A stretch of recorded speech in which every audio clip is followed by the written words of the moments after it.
નમસ્કાર ખેડૂત મિત્રો, નમસ્કાર. તમે જે આ બીટની વેરાયટી જોઈ રહ્યા છો તે નામધારી સીડ્સની મધુર બીટ છે.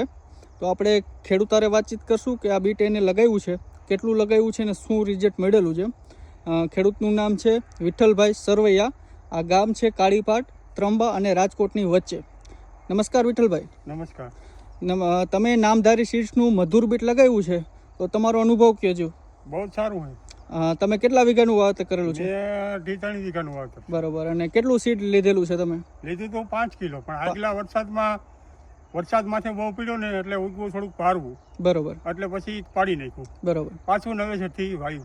હા, તો અત્યારે બીટ જોતા શું લાગે છે તમારો અભિપ્રાય? સારામાં સારી છે, આપણે કાંઈ ઘટે નહીં. આમાં તમને પ્લસ પોઈન્ટ શું લાગે, શું ફાયદા છે આમાં? ફાયદો મોટો છે. વેચવા જાવ તો બજારમાં મૂકો એટલે ગયા વેચાઈ જાય. લાઇટિંગ ફૂલ. લાઇટિંગ સારું છે. લાઇટિંગ સારું. દડાનો આકાર કેવો છે? દડાનો આકાર જોઈ લ્યો, તમારી નજર સામે છે. ગોળ જ એકદમ ગોળ છે. એકદમ ગોળ. બરોબર છે.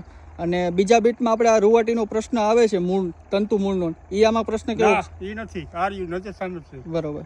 તો બીજા ખેડૂત મિત્રોને તમે શું ભલામણ કરશો આ બીટ વિશે? આ કામ વવાય સારા મારી ક્વોલિટી છે. બરોબર. ખેડૂત મિત્રો, નામધારી સીડ્સનું મધુર બીટ છે. હાલ અત્યારે આપણે કાળીપાટમાં આ પ્લોટ છે, વિઠ્ઠલભાઈ સરવૈયાની વાડીએ. અને બીજું વાવેતર અત્યારે આમાં કરેલું છે, આ પણ મધુર બીટ જ છે.